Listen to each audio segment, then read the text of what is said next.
Hello again. What I'd like to talk about today is dealing with financial fear stress, because in the current situation that we're going through, it is quite clear that a lot of people have got fear of not having enough money. And I really have a lot that I can share on this in a positive way, because I went through many years of financial stress and financial fears, and eventually I had to work out, why was I so triggered, what really was creating the fear, and what did I need to do to take away that fear.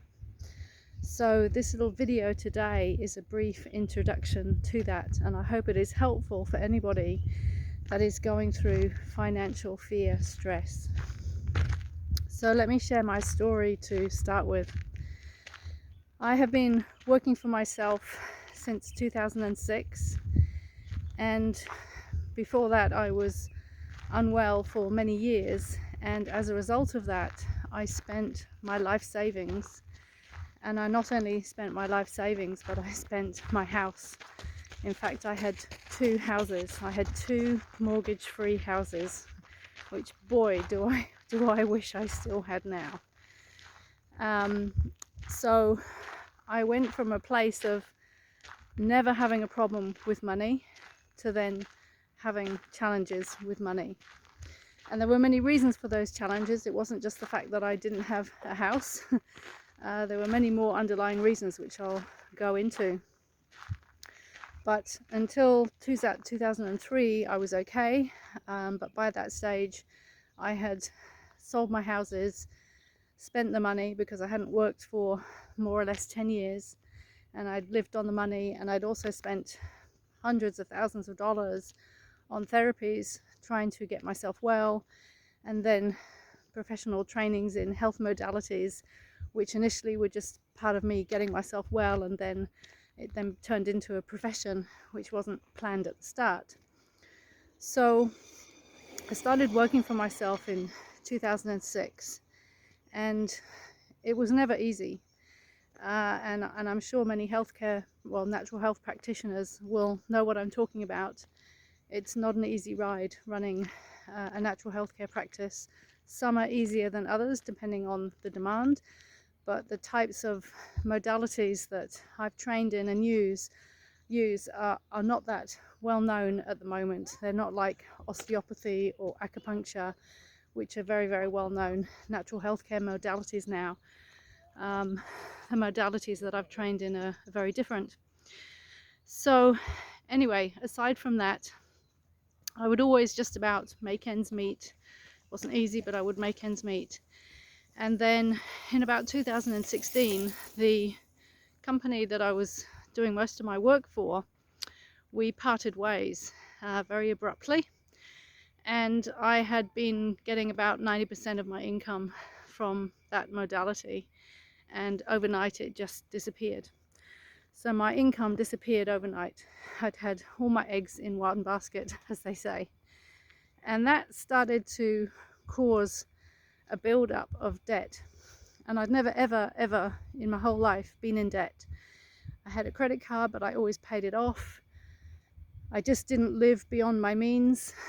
But I started to find that I wasn't earning enough money to cover even my basic expenses, and I started to use my credit card to live on, and kept on thinking, lots of promises from marketing gurus. Well, if you just do this and you just do that, you'll be earning millions of dollars. I don't know if anybody else has experienced that situation. And so I would think, okay, it's going to turn around, it's going to get better, and it just didn't. I carried on putting more and more money onto my credit card, and it got quite extreme, and it built up.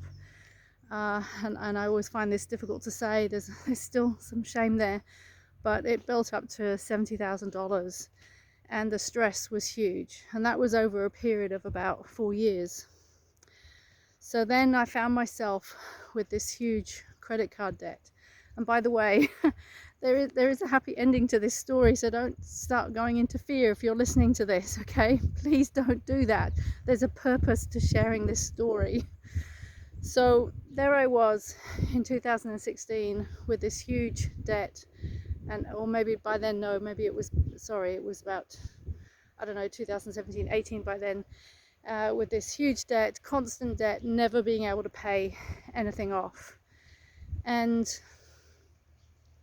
the stress that it was causing.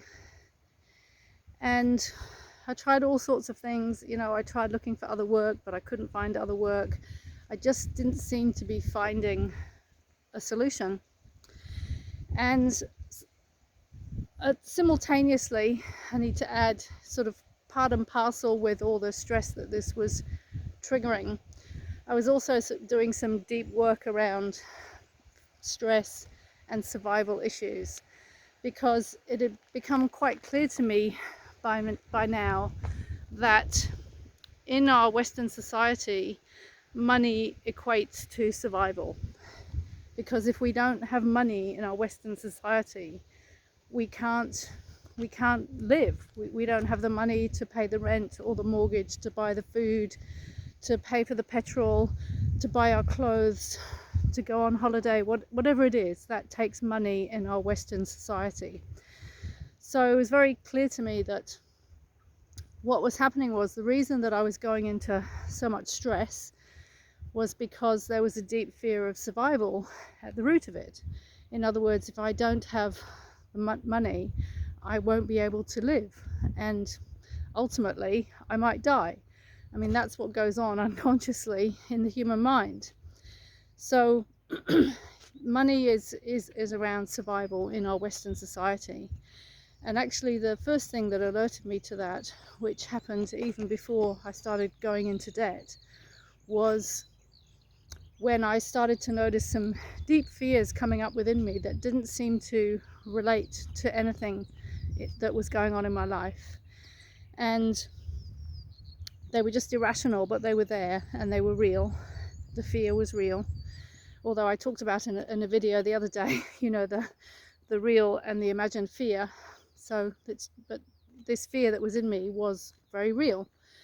And I tracked it back, and I'm not going to go into that now, but I tracked it back to the trauma that I'd experienced at birth. Had quite a severe birth trauma, and whatever we experience as we're being born sets up what's called a limbic imprint in the brain, and it becomes our paradigm for how life is. So I had a deep paradigm within me of it's not safe to be alive, deep survival stress response, which was switched on literally from the moment I was born. So that was running in the background and was very related to the fear that was being triggered when I was in debt many years later. So I did lots of work on that birth trauma, and it made a huge difference. For example, before I did the work on it, whenever I went to the accountant, I would have anxiety attacks. I wouldn't have anxiety over anything else, but going to the accountant, my neocortex would shut down. I wouldn't be able to think straight. I wouldn't be able to understand anything the accountant was saying to me, and then I'd just sort of have to cut the meeting short. And then one day my accountant fired me because she had enough of me not being able to understand what she was talking about. So after I did the work around the birth trauma healing, I no longer had a fear of going to see my accountant and talk about accounts. So there was a significant shift. However, I then went into this debt, and I was going about my daily life in stress all the time, no solution, worrying, how am I going to pay this debt off? I just didn't have an answer. Sometimes I would only have $5 in the bank, and I literally would go into a shop and look for the cheapest loaf of bread for $1, and I don't really like eating bread. And it was like this day after day, week after week, never knowing would I have enough money for the rent, week after week, month after month, on and on. So I can honestly say I do know what it's like to not have much money and to be struggling ongoingly. But then when you have debt on top of it, it really exacerbates everything. Being in debt is far, far worse than just only having a few dollars in the bank. Because by this time, it had got so large, I had the banks on my back, threatening to take me wherever they take you, court, I don't know what. I contemplated bankruptcy, but was advised against it, which I'm very glad that I didn't now. Not that I'm saying it's not the right thing to do sometimes, sure it is. And anyway, I want to share now what it was that turned everything around. So up until the point that I've got to now in the story, I had mainly been trying to solve the debt by, obviously I had cut back my expenses as much as I could to the bare minimum. I'd tried to get other work, but I hadn't succeeded. But I'd mainly been focusing on external solutions. In other words, what can I do differently in my life to earn more money and to reduce the debt? I've been selling my belongings, for example, but that brought in a paltry amount, because trying to sell secondhand goods doesn't really get you anywhere. So then I sort of started to think to myself and realize, what, there's something internal that I really need to change here in order to change the external. And I've said for years and believe for years that our external reality is a mirror of our internal reality. So I thought to myself, okay, I've got to change something inside. And the thing that I have to change is my state of mind and my emotions, and I have to stop this fear response, and I have to cultivate the opposite of that. And the opposite of fear is trust. If we have trust and we have unconditional trust, there can be no fear. And in our Qigong training, we learn how to do this. And I'd been doing these meditations and they'd been helping, but I knew that I had to really ramp it up. I had to absolutely work on cultivating and growing trust and allowing fear to, I'm trying to think of what the word is, but it's like when you use neural pathways, and if you keep going down with the same thoughts in the brain down a neural pathway, atrophy, that's the word I'm looking for. I had to atrophy my fear. And so I set about every day working on building trust in a very conscious, active way. I was doing my meditation, but I also created a lot of other little techniques and exercises for bringing myself into the present. And this was particularly useful. And I had a little mantra that a colleague helped me create. And I got the idea from her, and then I sort of made it into a mantra. And the mantra was, I refuse to go into the past. I refuse to go into the future. I choose to stay in the present. I'm safe in the now. And whenever I noticed myself going into fear, I would just say stop, cancel, and then I would say the mantra. And I would be in my heart saying it. It's very important to be in the heart where this quality of trust resides.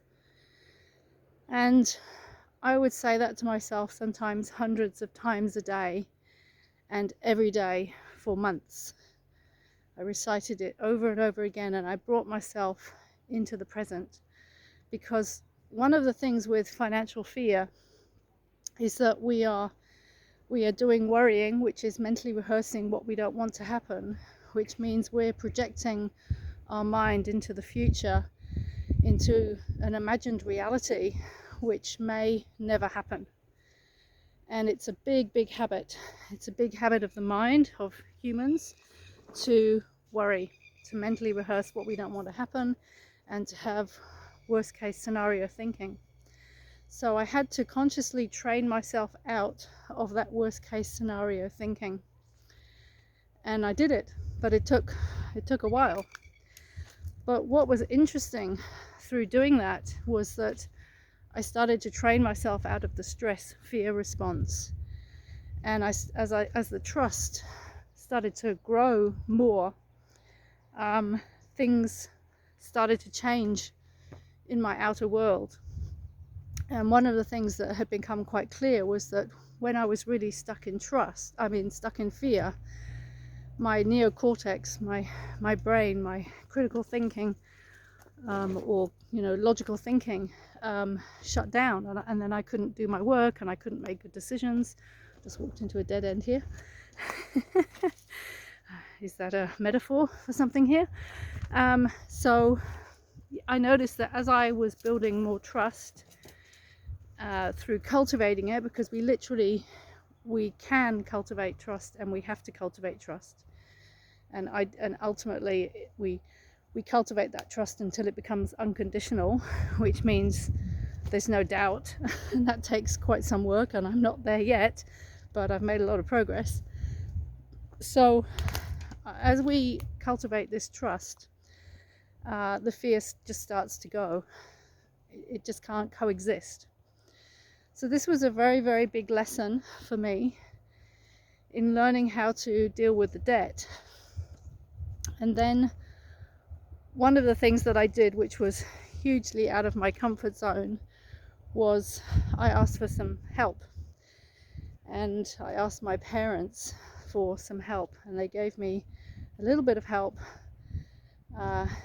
gave me a few $1,000s to pay off some of this debt. And it took me way out of my comfort zone. I was quite chastised by my parents.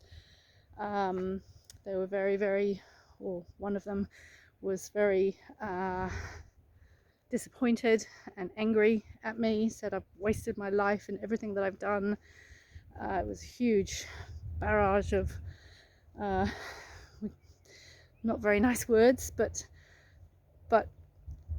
I was given the money, and that also changed something in me, because it's hard to explain, but it's somehow somebody had supported me, and it gave me the strength to then sort of work harder and work on what I needed to do in a practical way in the external world to resolve the debt.